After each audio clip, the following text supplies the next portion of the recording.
Bonjour, nous sommes le samedi 31 janvier 2026 et le sujet est France Travail qui enregistre une très forte hausse des demandeurs d'emploi sans activité en 2025, ce qui n'est pas étonnant puisqu'on avait vu précédemment le nombre de faillites record en 2024 et 2025 aux alentours de 67 000, 68 000 pour 2024 et 70 000 pour 2025 en ce qui concerne les TPE, PME. Le nombre d'inscrits à France Travail sans activité a augmenté de 6,8% sur un an, selon la DARES ce jeudi 29 janvier. D'après certains économistes, le pourcentage de chômage de catégorie A en 2026 pourrait atteindre 8,5 voire 9%. N'oubliez pas de vous abonner pour plus de news nationales, européennes et internationales sur ce monde dans lequel nous vivons. La dégradation du marché de l'emploi était déjà marquée en 2024.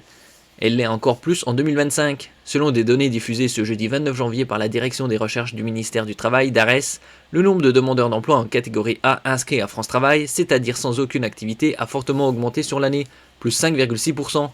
Et ce, indépendamment de la loi dite plein emploi, qui prévoit depuis janvier 2025 l'inscription automatique à France Travail des bénéficiaires du RSA. En tenant compte de cette population, la hausse de la catégorie A est de 6,8% sur un an. Rappelez-vous, Gabriel Attal, qui voulait faire travailler les bénéficiaires du RSA. C'était par-ci par-là. Seulement la mise en œuvre d'un décret modifiant le régime de sanctions appliquées aux demandeurs d'emploi, ainsi qu'un changement dans les règles d'actualisation survenues au premier semestre 2025, conduisent la DARES à une lecture plus mesurée. Selon elle, en tenant compte de tous ces changements, l'évolution du nombre d'inscrits serait de l'ordre de plus 1,7% en catégorie A, soit plus 40 000 inscrits, et plus 1,6% en catégorie A, B, C, soit plus 72 000 inscrits.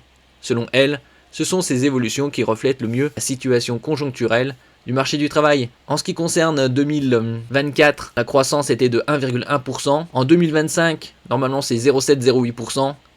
Et en ce qui concerne les prévisions pour 2026, ce serait 0,5% de croissance. Quoi qu'il en soit, à la fin de l'année, le nombre de demandeurs d'emploi inscrits à France Travail dans les catégories ABC, c'est-à-dire tenus de chercher un emploi, s'établissait à presque 5,8 millions. Parmi eux, 3,3 millions étaient sans emploi catégorie A et 2,4 millions exerçaient une activité réduite catégorie B et C.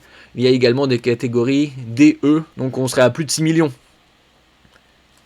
Merci pour votre écoute et à la prochaine.